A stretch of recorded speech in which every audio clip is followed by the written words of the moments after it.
എല്ലാ നല്ലവരായ നാട്ടുകാർക്കും ഞങ്ങളുടെ പ്രഭാത വന്ദനം അറിയിക്കുകയാണ്. ഇന്ന് സമൂഹം നേരിടുന്നതായ സാമൂഹിക തിന്മകൾക്കെതിരെ ഒരു ബോധവൽക്കരണവും അതിൽ നിന്നെങ്ങനെ നമ്മുടെ തലമുറയെ കുടുംബങ്ങളെ രക്ഷിക്കാമെന്നുള്ളതായ ഒരു രക്ഷാ സന്ദേശമാണ് ഇന്ന് ഈ കവലയിൽ ഞങ്ങൾക്ക് നിങ്ങളോട് അറിയിക്കുവാനുള്ളത്. പലവിധമായ തിരക്കുകളുടെ മധ്യത്തിലാണ് നിങ്ങളെന്നറിയാമെങ്കിലും നിങ്ങളുടെ വിലയേറിയ സമയത്തെ അല്പസമയം ഞങ്ങൾ ഈ ശബ്ദപരിധിയിലേക്ക് സ്വാഗതം ചെയ്യുന്നു. നിശ്ചയമായും ഈ സന്ദേശം നിങ്ങളുടെ ജീവിതത്തിൽ, നിങ്ങളുടെ കുടുംബത്തിൽ ഒരു മാറ്റം വരുത്തുവാൻ ഇടയായി തീരും എന്ന് നല്ല ബോധ്യമുള്ളത് കൊണ്ടാണ് എന്ന് ഈ കവലയിൽ വന്ന ഈ സന്ദേശം അറിയിക്കുവാൻ ഞങ്ങളെ പ്രേരിപ്പിച്ചത്. അതുകൊണ്ട് ഈ സന്ദേശം നിങ്ങൾ ശ്രമിക്കണമേ എന്ന് ഓർപ്പിച്ചുകൊണ്ട് ഈ സന്ദേശം നിങ്ങൾ അറിയിക്കുന്നതിന് മുമ്പായി മനോഹരമായ ഒരു ഗാനം കേൾക്കാം. ഞങ്ങളുടെ സ്നേഹിതൻ നിങ്ങൾക്ക് വേണ്ടി ആലപിക്കുന്നു.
രോഗത്താൽ മനസ്സിൽ ക്ലേശമേറുമ്പോ പാപങ്ങൾ ചെയ്തു ഭാരമേറുമ്പോ രോഗത്താൽ മനസ്സിൽ ക്ലേശമേറുമ്പോ ഓർപ്പുകനീ രക്ഷകനായ നിന്റെ കൂടെയുണ്ടെന്ന് സ്നേഹമെന്നും കൂടെയുണ്ടെന്ന് പതികളായി കാതോടിക്കുന്ന വഴി തെറ്റിയാൽ സ്നേഹമോടി തേടിയെത്തുന്ന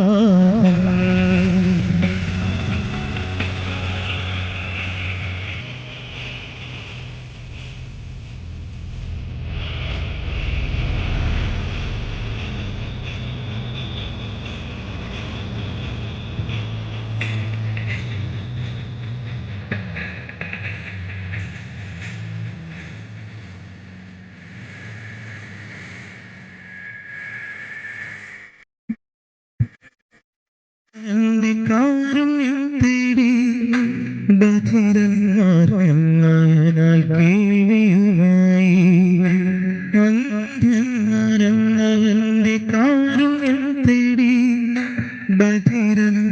കണ്ണാൽ കേൾവിയുമായി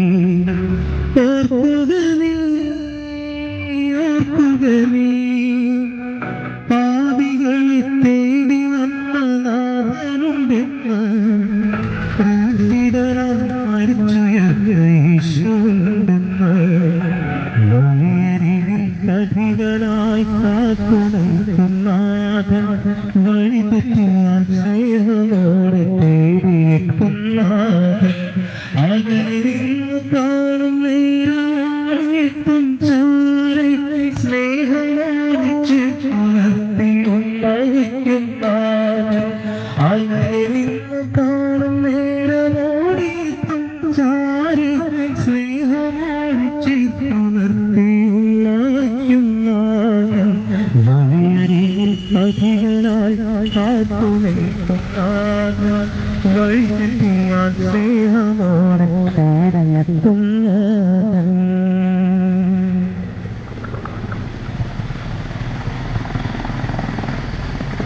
ഇന്നത്തെ ലോകം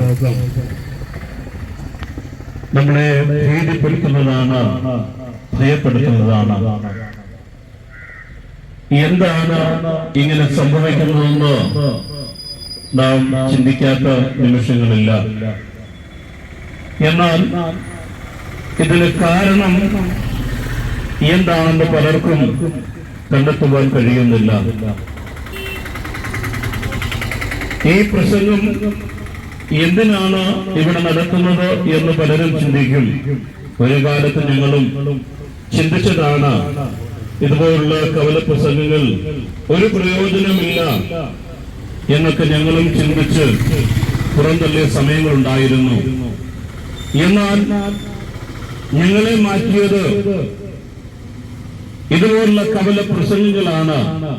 നിശ്ചയമായും ഈ പ്രസംഗങ്ങൾ നിങ്ങളുടെ ജീവിതത്തിൽ ഒരു വലിയ മാറ്റം വരുത്തും എന്ന് ഉത്തരബോധ്യമുള്ളത് കൊണ്ടാണ് ഞങ്ങൾ ഈ കവലയിൽ ഇതുപോലെ പ്രസംഗിക്കുവാൻ കടന്നു വന്നത്.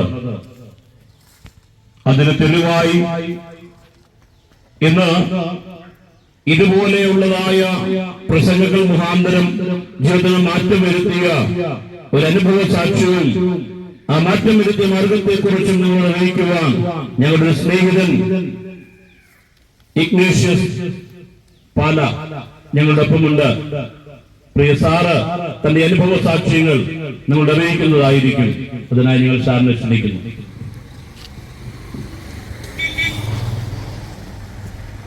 ഞങ്ങളുടെ ഈ ശബ്ദപരിധിയിൽ ശ്രദ്ധിക്കുന്ന അനേകരുണ്ട് എന്ന് ഞങ്ങൾ മനസ്സിലാക്കുന്നു. എനിക്ക് മുമ്പേ സംസാരിച്ച എൻ്റെ സുഹൃത്ത് പറഞ്ഞ പ്രകാരം ഒരു മനുഷ്യനെ രൂപാന്തരപ്പെടുത്തുവാൻ ഏത് ശക്തിക്കാണ് കഴിയുക എന്നുള്ളതിനെക്കുറിച്ച് അനേകർക്കും ഇന്ന് അറിയില്ല എന്നുള്ളതാണ് യാഥാർത്ഥ്യം. പൂർവികരായി നമുക്ക് കൈമുറിക്കപ്പെട്ടിരിക്കുന്ന ഒരു വിശ്വാസത്തിന്റെ ഭാഗമായി നമ്മൾ അതിനെ അനുധാവനം ചെയ്യുന്നു എന്നുള്ളതല്ലാതെ വലിയ മാറ്റങ്ങളൊന്നും ജീവിതത്തിൽ നമുക്ക് സംഭവിക്കുന്നില്ല. എന്നല്ലേ എന്നെ സംബന്ധിച്ചിടത്തോളം എനിക്ക് മാറ്റം വന്ന ചില കാര്യങ്ങൾ ഞാൻ പറയട്ടെ. ഞാനൊരു ക്രൈസ്തവ കുടുംബത്തിൽ ജനിച്ച് വളർത്തപ്പെട്ട ആളാണെങ്കിലും യേശു ക്രിസ്തു എന്ന് പറയുന്ന ദൈവിക പുരുഷന് ഈ ഭൂലോകത്തിന്റെ 5 വൻകരങ്ങളും പ്രഘോഷിക്കപ്പെടുന്നു. അദ്ദേഹത്തെ കുറിച്ച് വേണ്ടത്ര അറിവോ ആശ്രയിക്കേണ്ട ബോധ്യത്തെ കുറിച്ചൊന്നും എനിക്ക് വ്യക്തതയില്ലായിരുന്നു. എന്നാൽ ഇത് എനിക്ക് മുമ്പ് പറഞ്ഞതുപോലെ അദ്ദേഹം പറഞ്ഞു, ഇങ്ങനെയുള്ള തെരുവ് പ്രസംഗങ്ങള് കേട്ടു.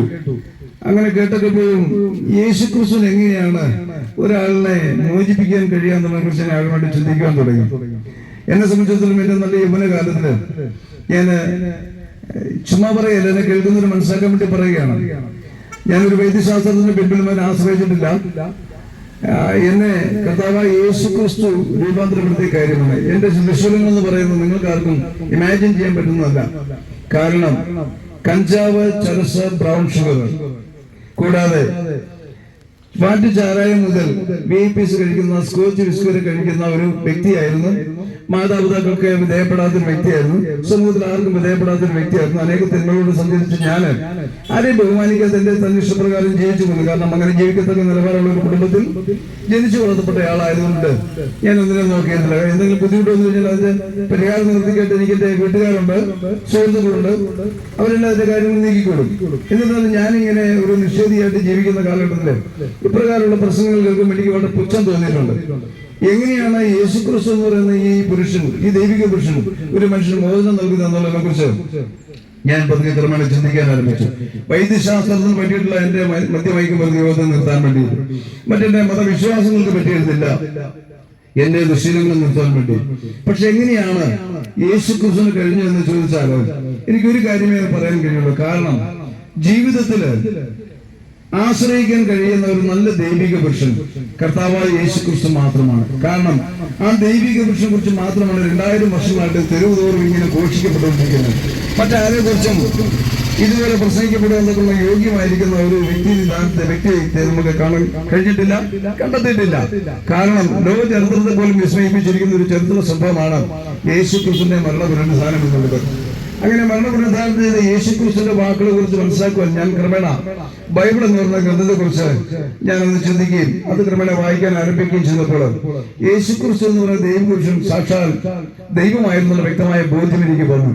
അത് എല്ലാ മതഗ്രന്ഥങ്ങളെയും താരതമ്യം ചെയ്ത് പഠിച്ചതിന് ശേഷമാണ് ഞാനത് കണ്ടെത്തുന്നത്. അത് കണ്ടെത്തിയപ്പോൾ ഞാൻ ക്രമേണ യേശുക്രിസ്തുവിനോട് പ്രാർത്ഥിക്കുവാൻ ആരംഭിച്ചു. യേശുക്രിസ്തുവിനോട് പ്രാർത്ഥിക്കുവാൻ ആരംഭിക്കുക എന്ന് പറയുമ്പോൾ പ്രത്യേകിച്ച് പ്രാർത്ഥനാ വാചകങ്ങളൊന്നും തന്നെ ഇല്ല. നമ്മുടെ ഹൃദയത്തിനകത്ത് ഒരു അപ്പനോട് മകൻ തന്റെ ആവശ്യങ്ങൾ എങ്ങനെയാണോ പറയുന്നത് ആ രീതിയിൽ ഉത്തമ ബോധ്യത്തോടും വിശ്വാസത്തോടുകൂടി സംസാരിക്കാൻ ഞാൻ ആരംഭിച്ചു. അങ്ങനെ എന്റെ ഓരോ കാര്യങ്ങൾക്കും യേശുക്രിസ്തു എന്ന ദൈവിക പുരുഷൻ പരിഹാരം നിവൃത്തി വരുത്തി തന്നതാണ് യാഥാർത്ഥ്യം. എങ്ങനെയെന്ന് ചോദിച്ചാൽ എന്റെ ഈ മയക്കുമരുന്ന് ദുശീലങ്ങള് മാറ്റുവാൻ എനിക്ക് സ്വയമേ കഴിഞ്ഞിട്ടില്ല. പലവട്ടം ഞാൻ തീരുമാനിച്ചു, പക്ഷെ നിർത്തിയെങ്കിലും നടന്നില്ല. എന്നാൽ യേശുക്രിസ്തു എന്ന ദൈവപുരുഷൻ എന്റെ പ്രാർത്ഥനയുടെ ഫലമായിട്ടാണ് എനിക്ക് ക്രമേണ എന്റെ ഓരോ കാര്യങ്ങളിൽ നിന്നും മോചനം കിട്ടിയത്. അവസാനം ഒടുവില് ഞാൻ ആ ദൈവത്തിന് എന്നെ തന്നെ വിധേയപ്പെടുത്തി കൊടുത്തു. അങ്ങനെ ദൈവത്തെ കുറിച്ച് കൂടുതൽ ആധികാരികമായിട്ട് അറിയണമെന്ന് ഞാൻ ആഗ്രഹിച്ചു. അതിന്റെ പിന്നാലെ ഞാൻ സഞ്ചരിച്ചു. വാസ്തവത്തില് ഒരു മതവിഭാഗങ്ങൾ പറഞ്ഞതിന്റെ ആ പ്രേരണയുടെ അടിസ്ഥാനത്തിലല്ല ഞാൻ യേശുക്രിസ്തുവിനെ കുറിച്ച് പ്രസംഗിക്കുകയും യേശുക്രിസ്തുവിനെ മറുപടി പറയുകയും ചെയ്യുന്നത്. എന്റെ ജീവിതത്തിന്റെ അനുഭവത്തിൽ നിന്നാണ്. ഒരിക്കലും ഇങ്ങനെ യേശുക്രിസ്തുവിനെ പ്രസംഗിക്കുവാനുള്ള യേശുക്രിസ്തു സാക്ഷ്യം നിൽക്കുവാനുള്ള യോഗ്യത ഉണ്ടായിരുന്ന ഒരാളായിരുന്നില്ല ഞാൻ. എന്നും സ്നേഹത്തോടെ ഞാൻ പറയട്ടെ, എന്ന് കേൾക്കുന്ന ഏതെങ്കിലും ഒരു വ്യക്തി ഉണ്ടെങ്കിൽ ഞാൻ വാസ്തവമായി നിങ്ങളോട് പറയുകയാണ്, നിങ്ങൾക്ക് പരിഹരിക്കപ്പെടാൻ കഴിയാത്ത ഏത് പ്രശ്നങ്ങൾക്ക് പരിഹാരം നൽകുവാൻ ഇന്ന് ആശ്രയിപ്പാൻ കഴിയുന്ന ഏക ആശ്രയം ഒരേ ഒരു ദൈവിക പുരുഷൻ കർത്താവായ യേശുക്രിസ്തു മാത്രമാണ്. അവിടുന്ന് ഇല്ല എന്നൊക്കെ വാദിക്കുന്ന അനേകം ആൾക്കാരുണ്ട്. പക്ഷെ ഒരു കാര്യം നമ്മൾ കോമണായിട്ട് നിശ്ചയിച്ചാൽ മതി. ഇസ്രായേൽ എന്ന് പറയുന്ന ഒരു രാജ്യം ഈ ഭൂമുഖത്ത് ശേഷിക്കുന്നുണ്ടെങ്കിൽ നിശ്ചയമായും യേശുക്രിസ്തു എന്ന ദൈവിക പുരുഷനും ഉണ്ടായിരുന്നു. ഈ 20-ാം നൂറ്റാണ്ടിലൊന്നും നമ്മൾ ആരും കണ്ടിട്ടില്ല. 2000 വർഷങ്ങൾക്ക് മുമ്പ് ജനിച്ച യേശുക്രിസ്തു. എന്നാൽ കാലാകാലങ്ങളെ അന്ന് മുതൽ പ്രസംഗിക്കപ്പെടുന്ന യേശുക്രിസ്തുവിന്റെ ദൈവിക സാന്നിധ്യം വിശ്വസിക്കുന്നവർക്ക് അനുഭവിക്കാൻ കഴിയുന്നതിന്റെ യാഥാർത്ഥ്യമാണ്. അതുകൊണ്ട് കർത്താവായ യേശുക്രിസ്തുവിൽ വിശ്വസിക്കുക. എന്നാൽ നീയും നിന്റെ കുടുംബവും അഭിമുഖീകരിക്കുന്ന ഏത് പ്രശ്നത്തിനും പരിഹാരം ലഭിക്കുമെന്ന വിശുദ്ധ ഗ്രന്ഥം വളരെ ആധികാരികമായി പറഞ്ഞു. ഞാൻ ഒരിക്കൽ കൂടെ പറയട്ടെ, എന്നെ രൂപാന്തരപ്പെടുത്തുവാൻ കഴിയുന്ന ഏക ദൈവിക ശക്തി അവതാര പുരുഷൻ യേശുക്രിസ്തു മാത്രമാണ്. അതെന്റെ ജീവിതത്തിന്റെ അനുഭവത്തിന്റെ ഭാഗമാണ്. അതുകൊണ്ട് തന്നെ ആർക്കും ആശ്രയിക്കാൻ കഴിയുന്ന ആ നല്ല സ്നേഹിതനെ, അല്ലെങ്കിൽ ആ നല്ല ഗുരുവിനെ, അതുപോലെ ആ നല്ല ദൈവിക പുരുഷനെ കൃത്യമായിട്ടും ആശ്രയിക്കുവാൻ നിങ്ങൾക്കും ഇടയാകട്ടെ എന്ന് ഞാൻ നിങ്ങളെ വീണ്ടും ഓർമ്മിച്ചുകൊണ്ട് ഞാൻ എന്റെ വാക്ക് നിർമ്മിക്കുന്നു. ദൈവം നിങ്ങൾ സൗക്ഷമ നിങ്ങളെ അനുഗ്രഹിക്കുമാറാകട്ടെ. സ്നേഹമുള്ള സുഹൃത്തുക്കളെ, നല്ലവരായ നാട്ടുകാരെ, അല്പസമയം നിങ്ങൾ കേട്ട ജീവിതാനുഭവം മദ്യം, ലഹരി, മയക്കുമരുന്നുകൾക്ക് അടിമയായ ഒരു സ്നേഹിതനെ രക്ഷിപ്പാൻ, രൂപാന്തരപ്പെടുത്തുവാൻ, സജീവമായ സമൂലമായ പരിവർത്തനത്തിന് വിധേയമാക്കുവാൻ കഴിഞ്ഞത് ഏതെങ്കിലും ഒരു ആചാരാനുഷ്ഠാനമല്ല, ക്രിസ്തീയ ശാസ്ത്രമല്ല, ആശയാവിഷ്കാരമല്ല, മറിച്ച് മനുഷ്യരായി ഭൂമിയിൽ വന്ന് മനുഷ്യനെ പോലെ ഭൂമിയിൽ ജീവിച്ച് മനുഷ്യരുടെ പാപശാപങ്ങളെ തന്റെ മേൽ വഹിച്ചുകൊണ്ട് മനുഷ്യന്റെ രക്ഷിതാവായി, ഉലകത്തിൽ ഉള്ള എല്ലാ മനുഷ്യരുടെയും രക്ഷിതാവായി ഈ ഭൂമിയിൽ വന്ന് മനുഷ്യന്റെ ഭാരങ്ങൾ ഏറ്റെടുത്ത് അധ്വാനിക്കുന്നവരും ഭാരം ചുമക്കുന്നവരുമായുള്ളവരെ, നിങ്ങൾ എല്ലാവരും എന്റെ അടുക്കൽ വരുകയും ഞാൻ നിങ്ങളെ ആശ്വസിപ്പിക്കാമെന്ന് പറഞ്ഞ കർത്താവായ യേശുക്രിസ്തുവിന്റെ തിരുവചനമാണ് പ്രിയ ഇഗ്നേഷ്യസ് എന്ന സ്നേഹിതന്റെ ജീവിതത്തെ മാറ്റിമറിച്ചത്. മദ്യം ദ്രാവക രൂപത്തിലുള്ള പിശാചാണ് എത്രയോ കുടുംബങ്ങളെ അത് തകർത്തുകൊണ്ടിരിക്കുന്നു. ലഹരി വസ്തുക്കൾ സ്കൂളുകളിൽ പോലും, കൊച്ചു കുട്ടികളെ പോലും നശിപ്പിച്ചുകൊണ്ടിരിക്കുന്ന മാരകമായ ലഹരിയുടെ ഉപയോഗം നമ്മുടെ തലമുറയെ നശിപ്പിക്കുമ്പോൾ ഞങ്ങൾ ഈ പ്രോഗ്രാം നടത്തിക്കൊണ്ടു പോകുന്നത് ആർക്കെങ്കിലും ഒരു ബോധമുണ്ടാകട്ടെ. നമ്മുടെ കുഞ്ഞുങ്ങൾ, നമ്മുടെ പ്രിയമുള്ളവരാരും മദ്യത്തിനോ ലഹരിക്കോ അടിമയായി പോകാൻ ഇടയാകരുത്. ആത്മഹത്യ പ്രശ്നപരിഹാരമല്ല. നിങ്ങളുടെ ജീവിതം വിലയേറിയതാണ്. ദൈവമാണ് ഈ ഭൂമിയിൽ നിങ്ങളെ സൃഷ്ടിച്ചാക്കിയത്. കേവലം ഉണ്ടുറങ്ങി ചത്തടിഞ്ഞു പോകേണ്ട കേവലം ഒരു ഭൗതിക വസ്തുവല്ല മനുഷ്യൻ. ദൈവം സൃഷ്ടിച്ച മനോഹരമായ സൃഷ്ടി. ദൈവത്തിന്റെ സ്നേഹം അനുഭവിക്കുവാൻ, മാന്യനായി ജീവിക്കുവാൻ ദൈവത്താൽ ഈ ഭൂമിയിൽ സൃഷ്ടിക്കപ്പെട്ട മനുഷ്യൻ അവന്റെ ജീവിതം നന്നാകാനും അനുഗ്രഹിക്കപ്പെടുവാനും ദൈവം ആഗ്രഹിക്കുന്നു. ജാതി മത ചിന്തകൾക്ക് അതീതമായി എല്ലാ മനുഷ്യരെയും സ്നേഹിക്കുന്ന യേശു ക്രിസ്തു ഏതെങ്കിലും ഒരു ജാതിയുടെ കുത്തകയല്ല, ഒരു മതത്തിന്റെ വ്യക്താവല്ല. യേശു ക്രിസ്തു സകല മനുഷ്യരെയും രക്ഷിതാവാണ്. നമ്മുടെ ഭാരം, നമ്മുടെ ദുഃഖം, നമ്മുടെ വേദന, നമ്മുടെ കഷ്ടതകൾ അറിഞ്ഞ് നമ്മെ സഹായിക്കാൻ കഴിവുള്ളവനാണ്. അതുകൊണ്ട് പ്രിയമുള്ള സ്നേഹിതരെ, മാതാപിതാക്കളെ, സഹോദരീശ്വരന്മാരെ, നിങ്ങൾ ഭവനങ്ങളിൽ ഇരുന്നുകൊണ്ട് ഈ ശബ്ദം കേൾക്കുമ്പോൾ നിങ്ങളുടെ ജീവിതത്തിൽ ദൈവമേ, സർവശക്തനായ ദൈവമേ, എന്നെ സഹായിക്കണമേ, എന്നെ രക്ഷിക്കണമേ, എന്റെ ജീവിത പ്രശ്നങ്ങൾ, എനിക്ക് ലഹരി ഉപേക്ഷിക്കാൻ കഴിയുന്നില്ല, ആത്മഹത്യ ചിന്ത എന്നെ ഭരിക്കുന്നു, കുടുംബത്തിൽ പ്രശ്നങ്ങളാണ്, പല നിലകളിലുള്ള സാമ്പത്തിക ഞെരുക്കങ്ങളാണ്. ഇതിന്റെയൊക്കെ നടുവിൽ യേശു പറയുന്നുണ്ട്, ലോകം തരാത്ത സമാധാനം ഞാൻ നിങ്ങൾക്ക് തരുന്നു, എന്റെ സമാധാനം ഞാൻ നിങ്ങൾക്ക് തരുന്നു. ഈ ലോകവും അതിന്റെ മോഹമൊക്കെ നശിച്ചു പോകും. ദൈവത്തിന്റെ ഇഷ്ടം ചെയ്യാൻ ഈ ജീവിതത്തിനപ്പുറം ഒരു ജീവിതമുണ്ട്. മരണം കൊണ്ടെല്ലാം തീരുകയല്ല. ബൈബിൾ പറയുന്നു, യേശു ക്രിസ്തുവിൽ വിശ്വസിച്ച് യേശുവിനെ രക്ഷകനായി സ്വീകരിച്ച് ഈ ഭൂമിയിൽ ജീവിക്കുന്ന ഏതൊരു വ്യക്തികൾക്കും മരണാനന്തരം ഒരു ഉറപ്പുണ്ട്. അവർ ദൈവത്തോടു കൂടെ ആയിരിക്കും. നിത്യജീവൻ. ബൈബിളിലെ ഏറ്റവും പ്രധാനപ്പെട്ട ഒരു വചനം ജോൺ 3:16 എന്ന് പറയുന്ന യോഹന്നാന്റെ സുവിശേഷം 3:16.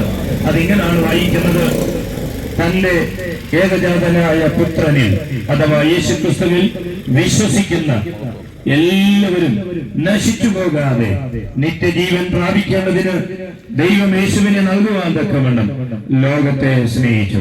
എന്നെയും നിങ്ങളെയൊക്കെ ദൈവം സ്നേഹിച്ചു. അതുകൊണ്ടാണ് ഞങ്ങളുടെ ജീവിതത്തിൽ മുൻപ് ഇവിടെ അനുഭവം പങ്കിട്ട് സമൂലമായ ജീവിതത്തിൽ ലഹരിയോട് വിട പറഞ്ഞ് ജീവിതത്തിൽ രൂപാന്തരം വന്ന സ്നേഹിതന്റെ സാക്ഷ്യം പോലെ തന്നെയാണ് ഞങ്ങളുടെയൊക്കെ ജീവിതത്തിൽ ഒരു കാലത്ത് ലഹരിക്കും മദ്യത്തിനൊക്കെ അടിമകളായി ജീവിതത്തിൽ ലക്ഷ്യമില്ലാതെ ജീവിച്ചവരായിരുന്നു. എന്നാൽ ഈ സുവിശേഷം, ഈ യേശുക്രിസ്തു ഞങ്ങളെ രൂപാന്തരപ്പെടുത്തി ദിവ്യമായ സമാധാനം നൽകി, ലക്ഷ്യബോധം നൽകി. അതുകൊണ്ടാണ് ഞങ്ങളുടെ അനുഭവത്തിന്റെ വെളിച്ചത്തിലും ദൈവവചനമായ വേദപുസ്തകത്തിന്റെ വെളിച്ചത്തിലും കവലകൾ തോറും നാടെങ്ങും നടന്ന് ഈ സത്യം പങ്കുവെക്കുന്നത്. ലഹരി വിരുദ്ധ ഒരു പ്രോഗ്രാമായിട്ട്, ഒരു ബോധവൽക്കരണ ജാഥയായിട്ടാണ് ഇന്ന് വടക്കാഞ്ചേരിയിലും പരിസര പ്രദേശങ്ങളിലും ഞങ്ങൾ 2 ടീമായിട്ട് തിരിഞ്ഞ് രാവിലെ മുതൽ ഈ പ്രോഗ്രാം അവതരിപ്പിച്ചുകൊണ്ടിരിക്കുന്നത്. ഇവിടെ വടക്കാഞ്ചേരി പട്ടണത്തിൽ തന്നെയുള്ള ഈ പ്രോഗ്രാം ഇന്നിവിടെ നടത്തപ്പെടുമ്പോൾ ഈ ജില്ലയുടെ വിവിധ സ്ഥലങ്ങളിൽ നിന്നുള്ളവരാണ് ഇവിടെ വന്നിരിക്കുന്നതെങ്കിലും വടക്കാഞ്ചേരി ടൗണിൽ തന്നെ ഓട്ടുപാറ റോഡിൽ ജയശ്രീ മിനി ഓഡിറ്റോറിയത്തിൽ എല്ലാ ഞായറാഴ്ചയും രാവിലെ 7:45 മുതൽ 10 മണി വരെ പ്രാർത്ഥനയുണ്ട്. നിങ്ങളുടെ ആവശ്യങ്ങൾ എന്തുമാകട്ടെ നിങ്ങൾക്ക് കടന്നു വരാം. ജാതി മത വർഗവർണ്ണ വ്യത്യാസം എന്നെ ദൈവത്തിന്റെ സ്നേഹം പങ്കിടാൻ, നിങ്ങളുടെ ഭാരമുള്ള വിഷയങ്ങൾക്ക് വേണ്ടി പ്രാർത്ഥിക്കുവാൻ അവിടെ ബിജോ മാത്യു കുടുംബമായി അവിടെ ഉണ്ടായിരിക്കുന്നതാണ്. കൂടാതെ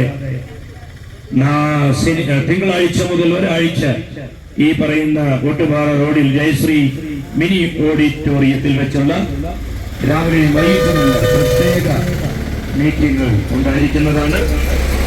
കൂടുതൽ വിവരങ്ങൾക്ക് ഞങ്ങളിവിടെ വിതരണം ചെയ്തുകൊണ്ടിരിക്കുന്ന ലഘുലേഖയിലും നോട്ടീസിലുമുണ്ട്. നിങ്ങളുടെ പ്രാർത്ഥനാ വിഷയങ്ങൾ ഞങ്ങളെ അറിയിക്കൂ. ദൈവം നിങ്ങളെ സഹായിക്കട്ടെ. ഈ ദേശത്തിന് വേണ്ടി ഒരു വാക്കിൽ പ്രാർത്ഥിച്ചിട്ട് ഞങ്ങൾ അടുത്ത സ്ഥലത്തേക്ക് പോവുകയാണ്. ഈ ദേശത്തിന് നന്മ വരട്ടെ. ഇവിടെ പാർക്കുന്ന കുടുംബങ്ങൾക്ക് ആരോഗ്യം ലഭിക്കട്ടെ, അനുഗ്രഹം ലഭിക്കട്ടെ. നിങ്ങളുടെ കുഞ്ഞുങ്ങളും തലമുറകളും ഒക്കെ അനുഗ്രഹിക്കപ്പെടട്ടെ. ഒരു വാക്കിൽ നിങ്ങൾക്ക് വേണ്ടി ഞങ്ങൾ പ്രാർത്ഥിച്ചിട്ട് ഈ പ്രോഗ്രാം ഇവിടെ നിർത്തുവാൻ പോവുകയാണ്. ഞങ്ങളുടെ സ്നേഹിതൻ പാസ്റ്റർ ബിജു ഇപ്പോൾ പ്രാർത്ഥിക്കുന്നത്. ഞങ്ങളെ സ്നേഹിക്കുന്ന ഞങ്ങളുടെ പ്രിയ പിതാവേ, ഇപ്രകാരം ഞങ്ങൾക്ക് ഈ ദേശത്ത് കടന്നു വന്ന് അങ്ങയുടെ മാറ്റമില്ലാത്ത വചനത്തെ വിളിച്ചു പറയുവാൻ അങ്ങ് ഞങ്ങളെ സഹായിച്ചതിനായി സ്തോത്രം. സമാധാനമില്ലാത്ത, സന്തോഷമില്ലാത്ത ഈ ലോക കാലയളവിൽ നൽകിയ ആശ്വാസം സമാധാനമായി യേശുവിൻ്റെ നാമത്തെ ഈ പകൽക്കാലം ഉയർത്തുവാൻ അടയങ്ങളെ ഒന്ന് സഹായിച്ചല്ലോ. കേൾക്കപ്പെട്ട ദൈവവചനത്തിൻ്റെ മുമ്പാകെ വിദേശനിവാസികളെ കർത്താവെ ഒരുമിച്ച് അനുഗ്രഹിക്കണമേ, കൃപയിൽ മറയ്ക്കണമേ. കേട്ടവരെ എല്ലാം അനുഗ്രഹിച്ചാത്ത മഹത്വം അംഗീകരിക്കുക യേശു ക്രിസ്തുവിന്റെ നാമത്തിൽ.